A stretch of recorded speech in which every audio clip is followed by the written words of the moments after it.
Na-miss nyo ba siya kahapon? Magandang araw, magandang gabi.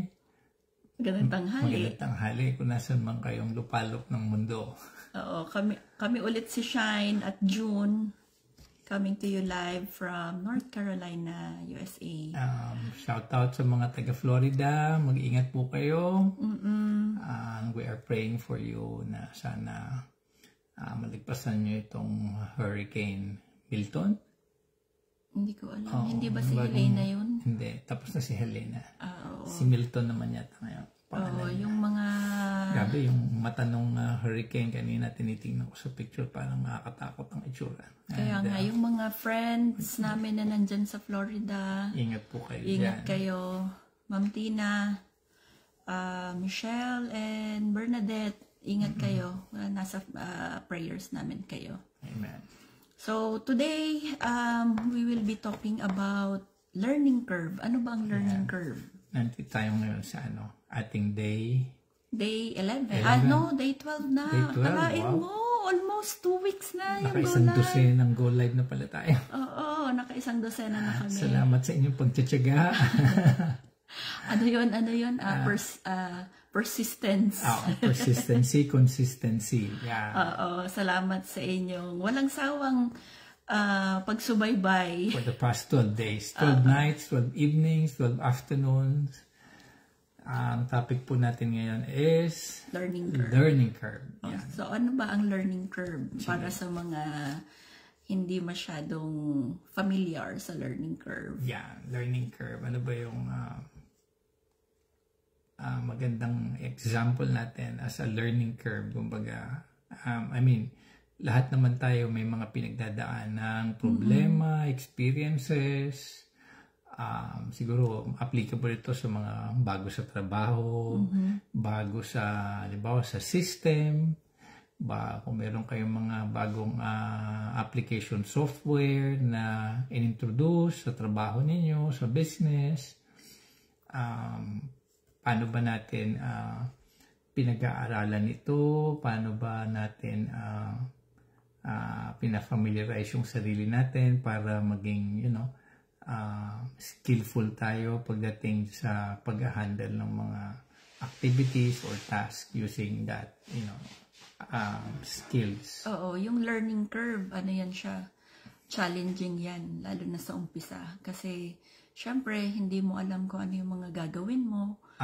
Like, totally blinded ka sa pag-uumpisa. Parang katulad dito, sa business namin, ako, as a nurse, ang alam ko lang mag-inject, magbigay ng gamot, at saka anything related sa nursing. Hi, Beshi Mario. Thank you for watching. Hi, Mario. So, katulad nga ng nasabi ko, di ba, nurse ako, siguro lahat ng parte ng pagiging nursing, expert ako dyan, no doubt. Pero syempre, nung nag-venture ako sa online business, everything new, as in talagang wala akong alam. Mangangapa ka pa sa Mangangapa umpisa. ka. Pero, ang kagandahan dun sa business is, with our step-by-step training and then mentorship program. So, doon, slowly, hinasa ako from the start. So, wala akong alam sa pag-open, yung pag-i-start mismo. So, kumbaga parang lahat yon inaral ko. And hindi ko pa, although marami pa akong kailangan matutunan, talagang in-embrace ko yung process. There is no such thing as, hindi pa ako ready. Marami kasi sa atin nagsasabi, ay ano ba yan, hindi ko pa alam yan, hindi ko napag-aralan yan, never ko pang na-encounter yan sa buhay ko. And so, hindi ako handa. Sabi nga nila, there is no such thing as you are not ready. The best way to start is now. And harapin mo yan hanggat hindi ka ready. Kasi that will be a journey, that will be a path, that will become your learning curve along the way. Thank you, Beshi. Hi, RC, watching from Canada. How are you? Shout out sa mga taga-Canada natin dyan. Thank you so much. So, yun nga, katulad nung na-mention niya na walang hindi ready. Kasi kung hindi mo i-ready yung sarili mo, kailan ka pa magiging ready? Yun, totoo yun. Tama yun. Diba? So, thank you so much, Beshi Mario. Duty ka ba ngayon? At nakakapanood ka? So, ayun. Ano nga ba yung mga challenges? Challenges ng learning curve. So, unang-una, kailangan nating i-acknowledge yung common feelings like frustration, being impatient, at saka self-doubt. Hindi yan mawawala. Maskin hindi sa business, sa trabaho, lalo na pag nag-uumpisa ka. 'Di ba? Kumbaga parang kahit na minsan pa ulit-ulit mong ginagawa, minsan hindi pa rin perfect, 'di ba? So minsan ang tendency is nagiging impatient ka, yung parang sige na nga, parang okay na yan, yung parang ganun ba? Which is hindi dapat maging ganun. Hindi dapat tayo magsettle sa okay na yan. Kasi pagka nagsettle ka sa okay na yan, kumbaga paano mo siya matitest kung tama ba yung ginawa mo. At saka a basic ang basic thing dapat na lagi nating isip, isa puso is whenever we're trying to do something, kahit na kabisado na natin, ang magda-drive skills yan, kabisado na natin, pero bakit may mga na-aksidente, merong mga all of a sudden meron silang natatamaan or nahihit nila or nahihit sila, we should always do it like the first time. So, back to the basics. Kumaga, alam ko, kabisado mo na yan. Kaya ko na yan. Kumaga, kahit pikit mata, kaya ko na yan. But, syempre, it's a process, it's a step na kailangan mong, meron kang dapat pagdaanan. Once na mag-skip ka doon, syempre, may consequences yun. Yeah. And then, yung katulad na sinabi ko, diba? So, meron tayong feeling of frustration, impatience, tsaka self-doubt. Kasi, ang tawag dito, ako, personally, hindi man ako nagpe-Facebook dati. Ang Facebook ko, magpo-post lang ako kung may birthday sa amin, o di kaya may mga special occasions lang or something na parang gusto lang i-celebrate or i-commemorate. But then, since online ang business namin, we have to embrace yung social media. So, tama. Katulad nitong pag-go live. So, ano ba yun? Nasisilaw ka ba? Hindi, okay lang. Sige, go ahead. So, syempre, yung go live, isa yan sa fear. Isa yan sa doubt ko din dati. Kasi parang, paano kung halimbawang hindi ako makapag-engage ng maayos sa mga tao, although friend mo sila. Minsan kasi pag-i-engage mo sa mga tao is like, kailangan maging effective, 'di ba? Effective mong nako-convey yung iyong message para sa mga viewers mo. So ganon. Dapat hindi ka complacent. Oo, kasi kahit hindi porket kaibigan. Kahit na close mo na yan, kaibigan mo na yan, yes. Matagal mo nang kakilala, syempre. Iba kasi ang usapan pagka nagkamali ka. It's a matter of trust and your integrity. Kaya, do it there. Do the right things in the right way. With the right intention. Oo. So, dapat i-conquer mo yung self-doubt mo. Kasi, who will trust you if you will not trust yourself? Tama.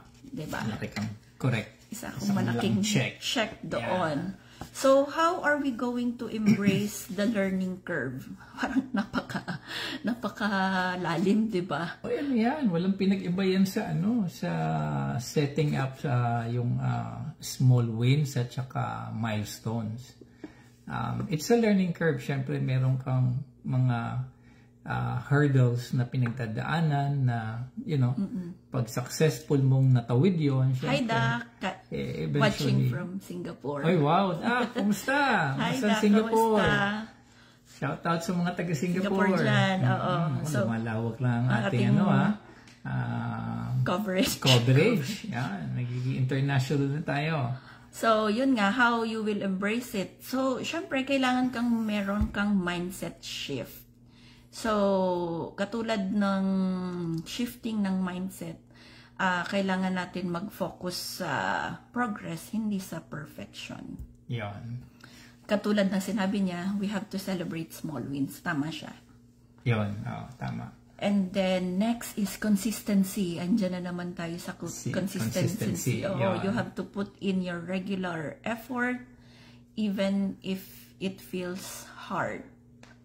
Even if it feels parang nakakapagod, nakakatamad, kasi syempre, part ng challenge yun eh. Galing ka sa trabaho, meron ka mga inaasikaso, may problema sa bahay, iba pa. Pero eto kami. Yan, yun eh. Part yun ng journey, part yun ng learning curve. So, tapos, pangatlo is you have to have patience. Kasi you have to understand that mastery takes time. It's okay to struggle before you improve. Tama yun. And syempre, embrace your fears, embrace your imperfections. Lahat naman dumaan sa learning stage bago sila tawid doon sa mga hurdles na kailangan nilang malagpasan.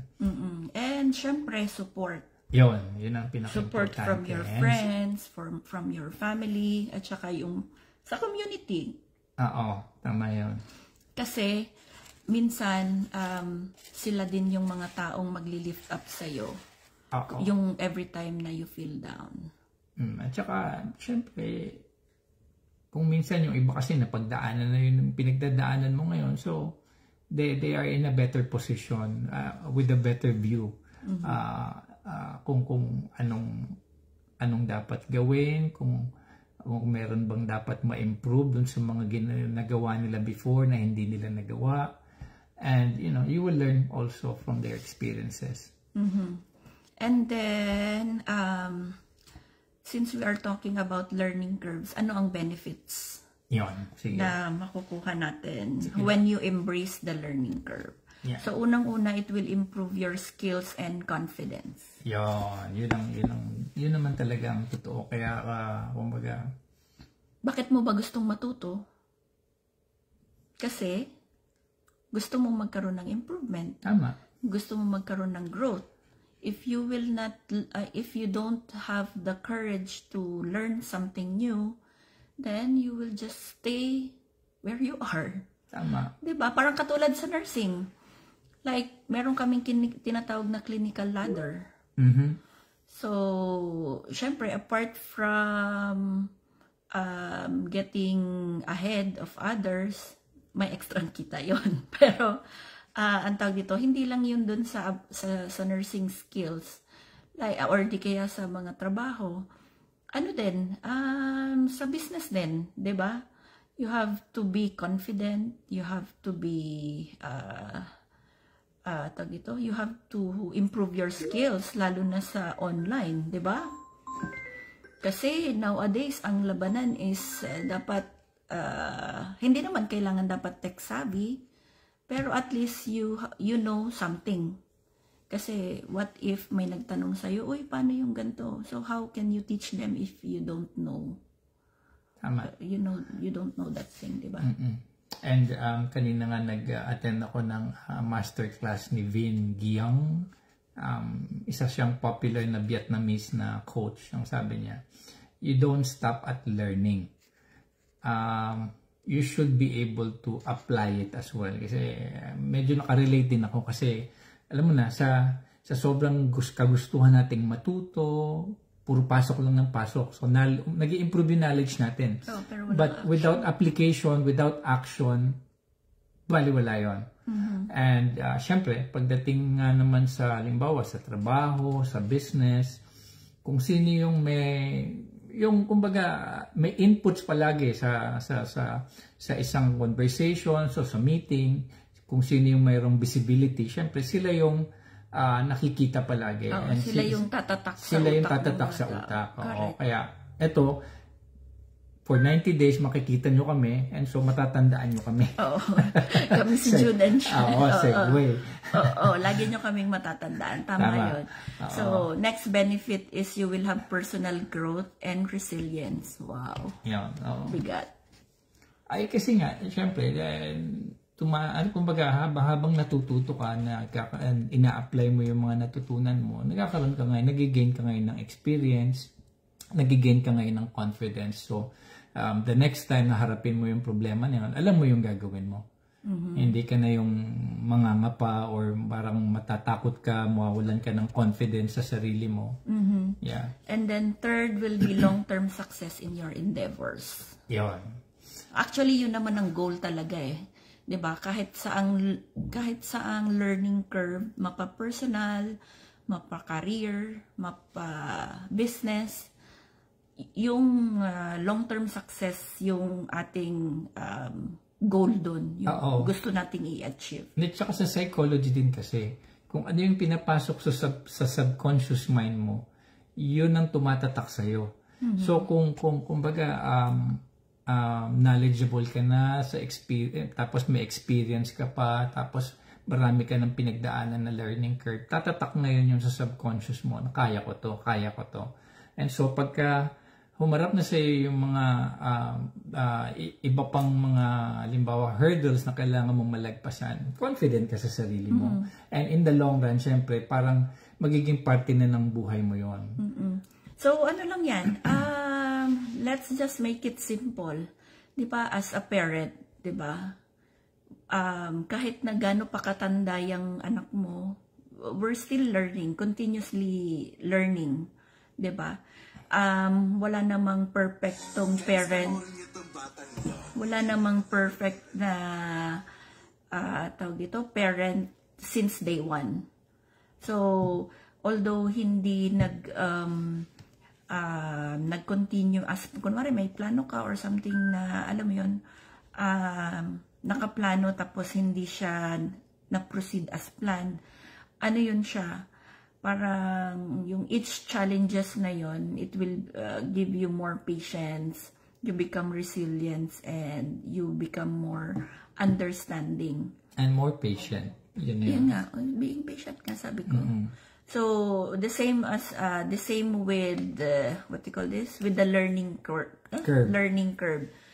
You grow through every step of the journey. Yeah, and being into online business, syempre, it's still a learning curve for us. May mga challenges such as this, yung 90-day go live challenge. Paano mo ipapalaguin yung business mo, paano ka attract ng mga prospective clients mo, paano mo ma-share yung value ng products na gusto mong ma-introduce sa mga prospective clients mo. Hindi, at least ano lang, I mean yung business opportunity itself. Right, yeah. Hindi naman yan sa kung may mga binibenta or whatsoever. The opportunity itself, yun yung kumbaga magbibigay ng yun yung magbibigay ng parang motivation sa'yo para mag-move forward sa kung ano man ang gusto mo. Tama. So, bigyan lang namin kayo ng parang practical tips. Tatlo lang naman. So, practical tips on how to embrace learning curve. So, you have to break your task into smaller steps. Smaller granular tasks. Sa project management, ang tawag doon, work breakdown structure. Para hindi ka ma-overwhelmed. Yung mga, i-breakdown mo siya into tidbits of task. Yung kahit na, to the smallest part of an activity, kumbaga. So, sige, may idudugtong ka? Yun, at least madali mo siyang ma-monitor, matatrack,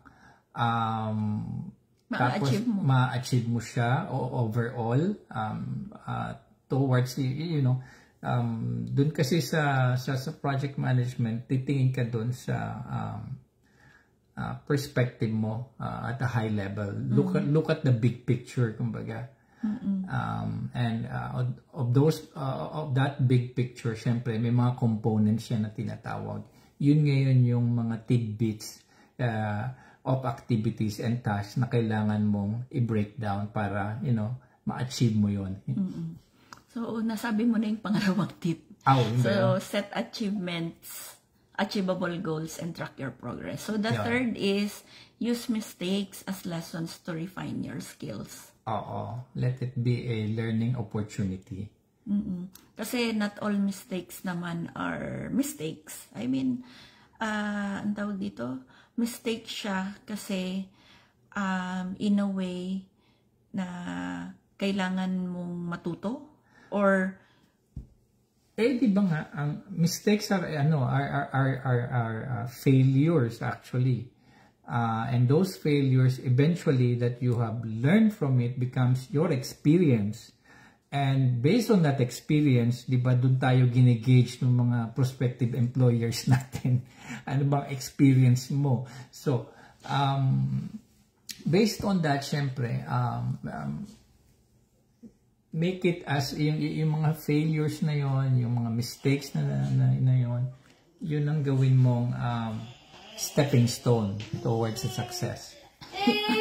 Pasensya na. Nagising yung baby. Lakas kasi ng boses niya.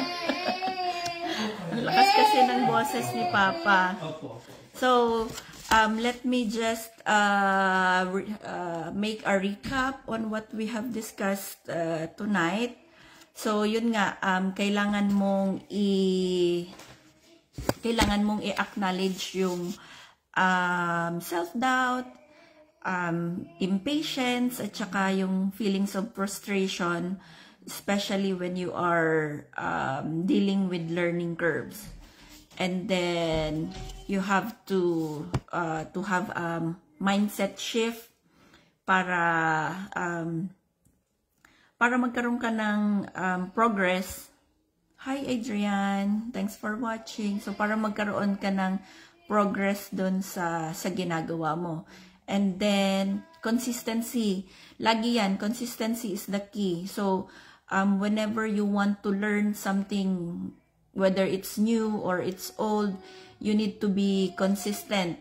Kasi kung halimbawa gagawin mo siya ngayon and then tomorrow you will not do it, so you will not learn. You will not learn from what you are doing. So you need to be patient as well. Kasi in everything naman na gagawin natin is in order for you to achieve your goals, in order for you to be successful, you need to be patient. Katulad nga ng sinabi nila, patience is a virtue. So, kung hindi ka patient, kung lagi kang nagrereklamo na bakit parang walang nangyayari sa ginagawa mo, so eventually wala talagang mangyayari, di po ba? And then third is you need to have a support system kasi everybody, when you have a support system kasi magandang opportunity rin yan para matuto ka. Kasi when you have somebody with you, you will learn from their experiences then. Like, kasi may mga ibang tao na napagdaanan na yung bagay na napagdadaanan mo.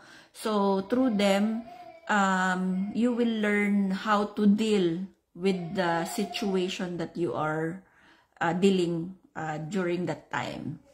So, yun lang po for tonight. Hindi na makakapagpaalam sa inyo si June at nagbabantay na ng bata. But I hope you get something from us, something valuable, kasi that is the main goal naman of doing this Go Live.